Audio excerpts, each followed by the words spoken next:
인터넷 투자 정보? 유튜브? 종목 토론방? 넘쳐나는 투자 정보, 대체 어떤 정보를 봐야 하지? 재테크존! 당신을 위한 투자 정보가 한 곳에!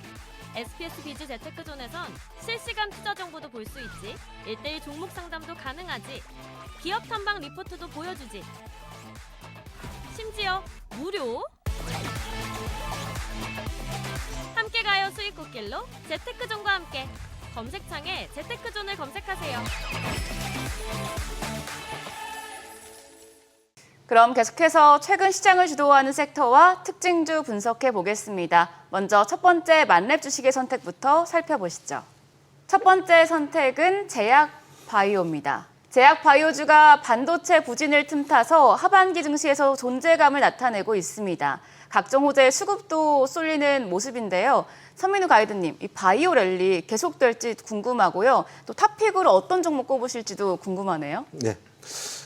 저희 이번에 이제 KRX 헬스케어 지수가 하반기 들어서 무려 22.7% 상승하면서 주목받고 있습니다. 바이오주는 금리나 사이클에 강한 수혜를 보이면서 실적 이슈에서 사실 비교적 자유롭습니다. 그렇기 때문에 투자자들의 관심이 그만큼 더 높아지고 있는데요. 특히 대형 제약사들이 글로벌 임상과 규제기관 승인 노하우를 좀 축적하면서 미국 시장의 제약바이오 시장에 진출이 본격화되고 있습니다. 여기에 이제 생물보안법 수혜까지 야기되면서 당분간 바이오는 견고한 흐름을 보일 거로 보고 있습니다. 제가 지난 6월 달에 주목해야 할 종목으로 무겁지만 잘 갈 거다라고 말씀드린 종목 삼성바이오로이스, 일명 삼바죠. 삼바를 드렸고 그때 당시가 이제 73만 원이었습니다. 그래서 이거 목표가 100만 원 본다 했고 이번에 100만 원 돌파를 하고 그리고 오늘 또 다시 한번 이제 다시 100만 원을 재돌파하는 이런 부분을 보여주고 있는데요.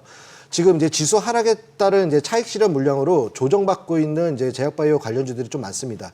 그래서 더더욱 관심 가는 종목들이 많은 게 사실인데요. 일단은 너무나도 많은 종목 중에서 그중 한 종목을 꼽자면 저는 일단 현재 주가 위치나 이런 거를 같이 종합해 봤을 때 ADC 플랫폼 기술 1위이자 가장 많은 ADC 파이프라인을 보유한 리가켄 바이오를 좀 주목해자고 말씀드리겠습니다. 향후 파이프라인들의 임상 결과 발표와 그리고 기술 이전 기대감까지 앞으로가 좀 더 기대되는 회사로서 저는 긍정적으로 좀 보고 있습니다. 네, 알겠습니다. 그럼 김영훈 가이드님도 바이오 섹터에 대한 전망이랑 탑픽 함께 꼽아주시죠. 증권가에서는 이제 제약 바이오주를 금리나 수혜주로 보고 있거든요. 제약 바이오주 섹터는 이제 당연히 금융 레버리지를 많이 사용하는 업종이에요. 예를 들면 임상 시험할 때 대규모 자금이 투여가 되고 그렇기 때문에 금융 레버리지를 많이 사용하기 때문에 금리가 인하되면 자본 비용이 줄어들고 연구 개발비 투자가 더 적극적으로 활발해질 수 있기 때문에 바이오주에 긍정적인 영향을 미칠 것으로 시장은 보고 있고요. 또한 이제 9월 7일부터 10일까지 미국 샌디에고에서 열린 세계 폐암학회하고 오는 13일에서 17일까지 스페인 바르셀로나에서 개최될 유럽 종양학회 등 하반기에 계획된 주요 바이오 학회들이 있으면서 이들 학회에서 발표될 연구 성과는 관련 종목들의 추가적인 호재로 작용할 수도 있을 것으로 보여집니다. 특히 글로벌 학회에서 연구 성과 발표는 주가 상승 모멘텀을 강화할 수 있습니다. 업계에 따르면 세계 폐암학회에서 유한양형의 비소세포암 치료제인 렉라자하고 HIV 간암 치료제인 리보세라닙의 연구 결과가 공개되고 있었는데요. 따라서 관련주 관심 있게 지켜보면 좋을 것으로 보여집니다. 바이오주 랠리가 당분간 지속될 것으로 보이는데 금리 인하의 연구 성과 발표 등 다양한 긍정적인 요인을 작용할 것으로 보여집니다. 다만 시장이 지금 불확실한 상태가 여전하므로 공격적인 투자보다는 리스크 관리를 함께 하면서 조심스럽게 투자하는 것이 좋게 생각합니다. 네, 알겠습니다. 그럼 두 번째 만렙 주식의 선택으로 넘어가 보죠. 두 번째 선택은 DB금융투자입니다. 지난주에 기업가치 재고 계획을 공시한 DB금융투자가 폭등했었습니다. 이달 말 밸류업 지수 발표를 앞두고 밸류업 관련주 기대감이 높아지고 있는데요. 다만 이제 종목별 편차가 심한 게 또 문제점으로 꼽히고 있습니다. 서민우 가이드님, 이 관련주들 어떻게 접근해야 될까요? 네. 이달 발표 예정인 이제 코리아 밸류업 지수에 대한 이제 관심이 좀 뜨거운데 4분기에는 이제 해당 지수를 추정하는 상장 지수 펀드 이제 ETF가 출시될 예정이어서 아마 이제 패시브 펀드 자금의 유입도 좀 기대되고 있습니다. 업계에 따르면 이제 밸류업 지수 개발을 비롯한 정부의 이제 밸류업 프로그램은요, 일본이 앞서 추진한 이제 정책을 이제 벤치마킹한 것으로 좀 알려져 있는데요. 한국거래소가 내놓을 이 밸류업 지수도 일본의 사례를 참고할 가능성에 좀 무게가 실리고 있습니다. 일단 밸류업은 저평가된 기업 가치가 적정 가치를 찾아간다는 측면과 주주 가치 제고라는 측면에서 주가 상승과 주주 환원 두 가지로 좀 접근할 수 있습니다. 주가는 이제 미래 성장성을 현재에 반영한 가격으로 생각할 수 있는데요. 따라서 밸류업의 첫 번째 방법은 기업의 적극적인 투자와 혁신을 통해 이제 미래 신사업 발굴과 성장 비전을 제시하면서 시장의 신뢰를 바탕으로 주가를 상승시키는 겁니다. 그러나 이제 신기술을 개발하는 등의 일부 기업을 제외하고는 대부분의 기업은 사업의 성숙기에 좀 접어들었거나 새로운 사업이나 성장 동력을 확보하지 못한 상황이기 때문에 주가가 저평가되어 있을 가능성이 높습니다. 이제 이런 경우에는 주주 환원을 적극적으로 실시함으로써 이제 주주 가치를 높여야 되는데요.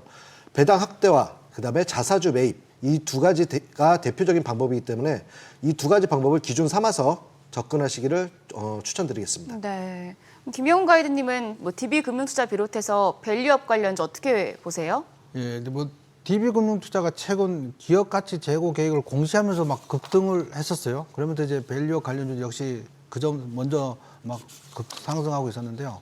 한국거래소는 지난 2일 제7차 기업 밸류업 자문단 회의를 열고 이번 달 발표할 코리아 밸류업 지수에 대한 논의를 이어갔고, 이 자리에서 9월 코리아 밸류업 지수를 발표하고 연내 상장지수 펀드 ETF죠. 이걸 출시 및 밸류업 지수 선물 상장까지도 차질 없이 추진할 계획이라고 밝혔습니다.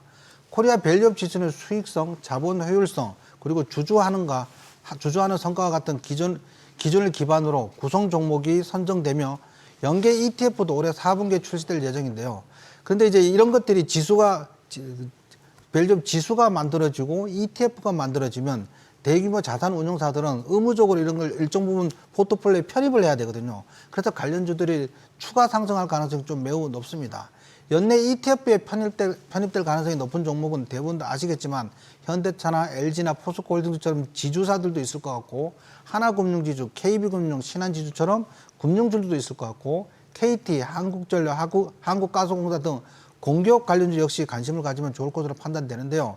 지수 발표 후 연계될 ETF 출시가 될 경우에 수급이 그쪽으로 몰리면서 주가가 상승할 수 있으며 거기에 ETF에 포트폴리오에 포함될 종목 역시 염두에 두고 있어야 될 것 같습니다. 따라서 종목별로 차별화된 접근을 하되 수익성과 주주 환원율에 초점을 맞춘 종목을 중심으로 선별적으로 투자가 필요할 것 같습니다. 네, 종목 선별이 중요하겠네요. 그럼 다음으로 세 번째 만렙 주식의 선택도 함께 확인하시죠.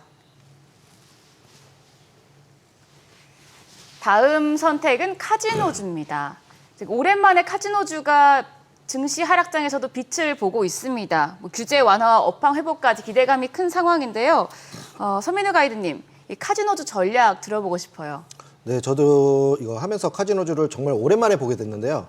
예, 지지부진했던 이제 카지노주가 이번에 이제 일제히 상승한 건 이제 강원랜드 주가의 발목을 잡았던 카지노 규제가 완화됐다는 소식인데, 업황 전반에 걸쳐서 이에 대한 투심을 끌어올리는 작용을 했습니다. 이제 카지노 영업장 전면 확장, 그리고 게임 기구를 더 늘리는 증설, 그리고 외국인들의 이제 많이 방문하면 좋잖아요. 그래서 외국인 전용 구역 확대, 그리고 이용 대상도 기존에는 이제 시민권자였는데 영주권자로 확대되었습니다. 그리고 베팅 한도도 이 부분이 제일 놀라운데요.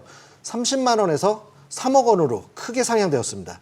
이에 따라 이제 향후 실적 개선이 빨라질 것이라는 기대감이 주가에 반영된 것으로 보이는데요.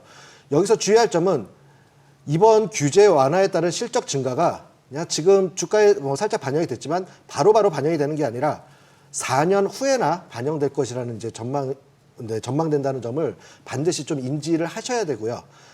당연히 탑픽 종목으로는 이제 카지노 대장인 이제 강원랜드입니다. 그래서 7월부터 이제 반등하기 시작해서 이미 약 20%의 상승을 하고 지금 이제 숨고르기에 들어간 모습인데, 매수는 이제 갭상승 구간을 메꾸는 조정 구간이 좋아 보입니다. 목표 주가는 한 19,000원에서 한 2만 원 정도 좀 제시를 해드릴 수 있겠고요. 여기에 하나 더 말씀드리자면 이제 강원랜드는 공기업입니다. 공기업이기 때문에 올해 정부 경영 평가에 이제 밸류업이 포함되는 만큼 이에 발맞춘 주주 환원 정책을 펼칠 가능성이 높다. 이런 부분도 한번 참고하시면 좋을 것 같습니다. 네, 탑픽까지 꼽아주셨는데요. 그럼 김영훈 가이드님도 이제 카지노주 전망과 함께 탑픽까지 함께 꼽아주시죠. 카지노주는 이제 앞서 이제 선민우 전문가께서 말씀하신 것처럼 규제 완화하고 이제 업황 회복에 대한 기대감에 최근 하락장에도 불구하고 강세를 보이고 있고요.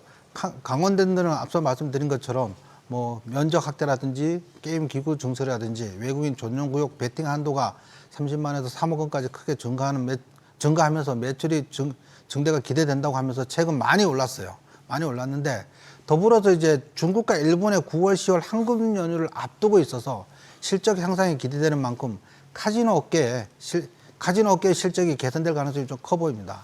하반기 내내 이런 흐름이 이어질 것으로 전망되고요. 사실 뭐 4년 후에 적용된다고 하더라도 어차피 중순이 기대감에 먼저 선반영되는 경향이 있거든요. 이제 탑픽 종목을 선정한다면 아시다시피 저는 이제 강원랜드가 주목받고 있긴 한데 저는 이미 많이 오른 종목에서 추격 매수는 가급적 자제하는 것이 매우 중요하다고 생각하고요. 그럼 이를 제외하면 카지노 업종에 대한 뭐 규제 완화하고 해외 관광객 수요 증가에 맞물려서 실적 개선 가능성이 크니까 파라다이스나 GKL 같은 종목을 포트폴리오에 편입하면 좋을 것 같습니다. 이 두 종목의 차트가 사실 바닥에서 위로 수급이 들어오면서 점차 상승하는 모양을 띠고 있거든요. 그래서 지금 매수하기 좀 좋아 보입니다. 네, 알겠습니다. 이렇게 오늘 두 개의 히든 유망주에 대한 힌트 들어봤습니다. 히든 유망주가 궁금하시다면 카카오톡 채널 만렙박 주식 검색하신 후에 친구 추가해 주시길 바랍니다. 다양한 종목과 투자 전략 확인하실 수 있습니다. 더 재테크 정보 앱 재테크존을 다운로드 하시면 더 많은 정보 얻어가실 수 있습니다. 다만 모든 투자 판단의 몫은 여러분께 있는 만큼 현명한 투자하시길 바라겠습니다. 자, 마지막으로 지금 시장 불확실성이 계속해서 이어지고 있는데요. 개인 투자자분들 이제 하루하루 버틴다는 표현이 맞을 정도로 힘든 상황입니다. 투자 조언 좀 짧게 부탁드릴게요. 서민우 가이드님. 지금 근데 주시장은 이제 항상 여러 가지 이제 불확실성도 발생을 하고 여러 가지 이슈로 인해서 좀 빠르게 이제 변화합니다. 그래서 그런 이 트렌드를 좀 빨리 캐치해가지고 그에 맞는 맞춤 전략 그리고 시나리오 매매를 구사하지 않으면은 이 험난한 시장에서 사실 수익 내기 쉽지 않습니다. 그리고 또 그런 마음을 먹었으면은 행동하고 또 실천해야지. 그렇지 않으면 솔직히 계좌에 변화는 없고 계속 기다리면 아마 연속이 되실 겁니다. 김영훈 가이드님 마지막으로 투자 조언 부탁드릴게요. 이 또한 지나가리라. 제가 오랫동안 수많은 하락장을 겪어봤는데요. 이번 하락은 뭐 역대급은 아닙니다. 일단 지난 8월 5일 블랙 먼데이 급락 이후 회복하다가 다시 밀리고 있는데요. 현재 가장 큰 위협은 금리 인하가 아니고 일본의 추가 금리 인상 여부거든요. 지난 블랙 먼데이 원인도 일본 금리 인상으로 인한 엔캐리 트레이드 청산 때문에 급락이 나왔고요. 시장에서는 일본 중앙은행이 10월에 금리 인상을 한 번 더 단행할 수도 있다. 뭐 이런 얘기가 조심스럽게 나오고 있습니다. 만약에 금리를 인상하더라도 지난번 급락 때 백신을 이미 맞았으니까 이제 면역 기능이 생겨서 지난번처럼 충격이 크지 않을 것으로 예상되고 있습니다.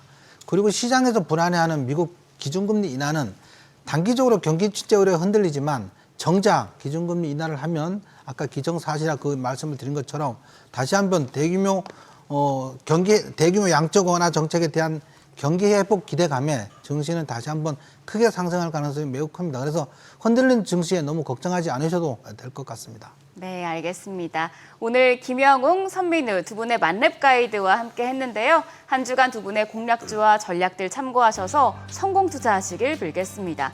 우리 모두가 투자 만렙이 되는 그날까지 만렙박 주식이 함께하겠습니다. 시청해주신 여러분 고맙습니다.